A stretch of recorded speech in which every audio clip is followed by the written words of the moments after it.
halkani waa barnaamijkeeni toddobaadka iyo Toronto oo aan aalaabo aan ku soo qaadano xaaladda siyaasadda Soomaaliya iyo maamulada ka dhisan. waxaa maanta marti inoogu ah stuudiyaha siyaasi qurbaabi ah oo degan magaalada Toronto magaciisuna la yiraahdo Maxamed Sheekh Cali Cabdi. soo dhawo Maxamed Sheekh Cali Cabdi. السلام عليكم ورحمة الله وبركاته.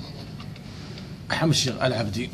وسياسي دقن مقالة ترنا وحنا دونينا إنا وحكوي دينه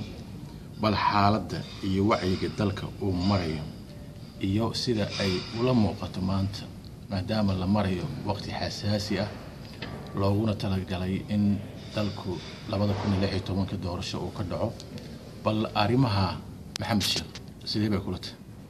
بتوع سلامته هي طلبات عليها مدة في سنة. السلام عليكم ورحمة الله وبركاته. والله ما أنت الصومالي حالات عكرا أي مريسا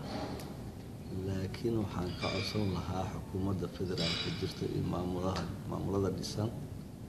إن سد سموثة وفي عن إن نقول كارسين لا 2016 بالله يكون لحي طبعا مركاو على جيابا إن واحد في عن كصوبها لكن ما أنت مركان أركي حالة الصومالي وعكرنتها بين عكستها أحد معمولها هذا تي فدرال كحتى وبرلمان كاه مركي كينان قامه وحان الدنيا معمولة قولات يدي هذا الشرط كله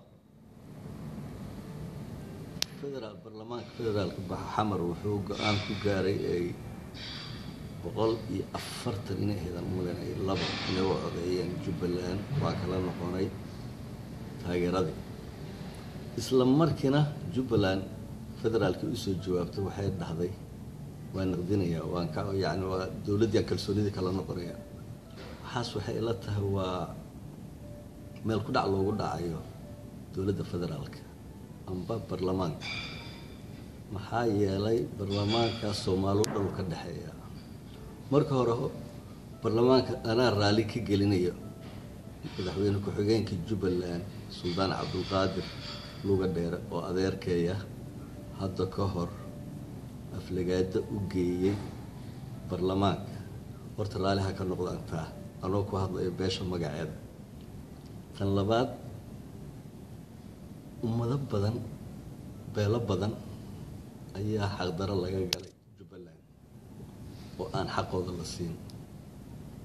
مركا أذكر عبد القادر إنه كنت غيره أحمد مذوبي قالت بإلته قلت هان صومالي أنا وحن كعصن لها معمولة الجرة برلمان كصومالو دنو كدحية هلا قدم به. سؤال شلوات محمد واحد كهذا شيء برلمان كشلة كرسوني ذا كلام نقدر معمول كجوبة oo ay dad badani ay arintaasi isku khilaafsan yihiin oo isugu arkaan maamulo badan ay ka hadleen bal hadii aan wax ka weydiino dadka deegaanka ay soo jeedid way balaaran yihiin waxay deegaan gobolada mudugna waxa loo dhisayaa maamul hadda cusub oo madaxweynaha u dhowr gabar u tagay meesha bal ayagana maxaad sidee baad arinta u joobileen والله قبل هذا الدحاء يموذ يقولون حديه لا هرت إلهي أوفض ذي حيا له لسدة مامل قبلات ما سهلنا لكن حديه الإلهي حق حال ما يو أنا قربت هاجنا أنت بيلود دقنا ماشي ولا يقان لكن وحكى عطسنا إياه إن لنا عدالة يصرا هذا دينعوda inay maraan yeesan noqon tan ku dhacday Jubbaland oo kale isku soo noqon barlamaanka maxaa yeelay hadda daraad iyo tii ka horeysay maraan cadaada la hadalnay waxaan maqlay weeraan 3-4 beelba dibadda ka joogto oo kamid ah beesha aniga ka dhashay oo xataa rabaan inay qaatacaan marka waxaan dhihi lahaa dhinaca cadaaladda ha loo bato إرجعنا إسكون نقطة مركب وحان كلا تاجر ودريا هل كان beesha iyo beelaha degan Jubbaland oo maalin hore ku qabtay London ku qabsaday muxuu ahaa meeting oo kaga hadlaya arrimahaas cadaalad darrada ka dhacday aad iyo aad aan ugu taageerayaa iyagana waxaan leeyahay meeshiina ka sii wada anagana July baanu imaanaynaa amba August July dhamaadkeedaan u malaynayaa marka beesha iyo beelaha la dego aad iyo aad ayaan ugu support gareynayaa waxyaalaha ay ku sameeyeen meetingka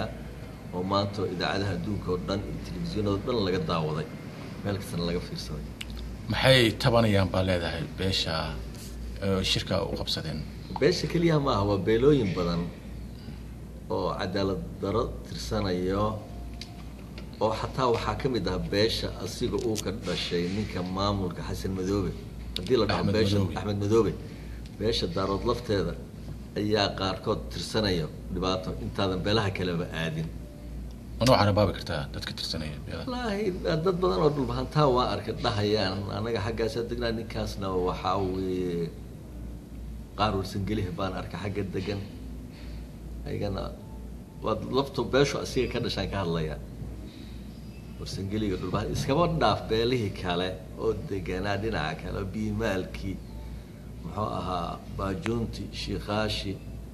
hormari isku soo wada geed waxoo dhan 85% dadka meesha dego waxay ku leeyihiin xaqdara ka dhacday meeshii taasi kala hadlay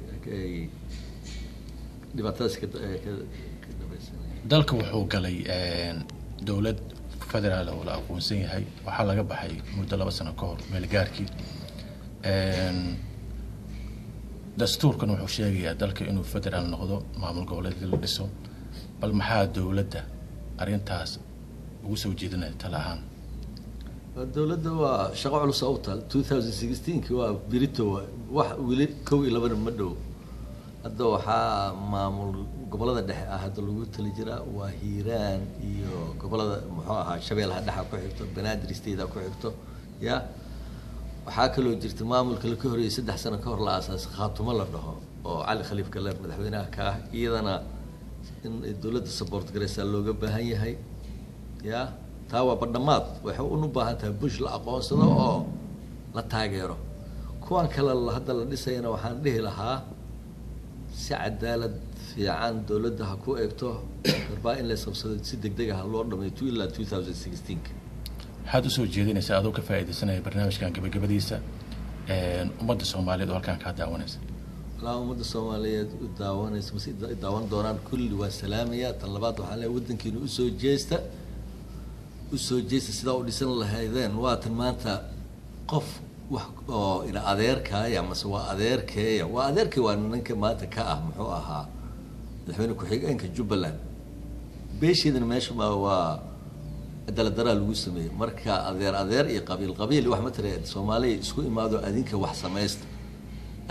wax sameeysta qof la arko inuu tago meesha ma aragtay si gaar ah calooshiis inuu wax ku shubto dadka kalena xoqooda dafiro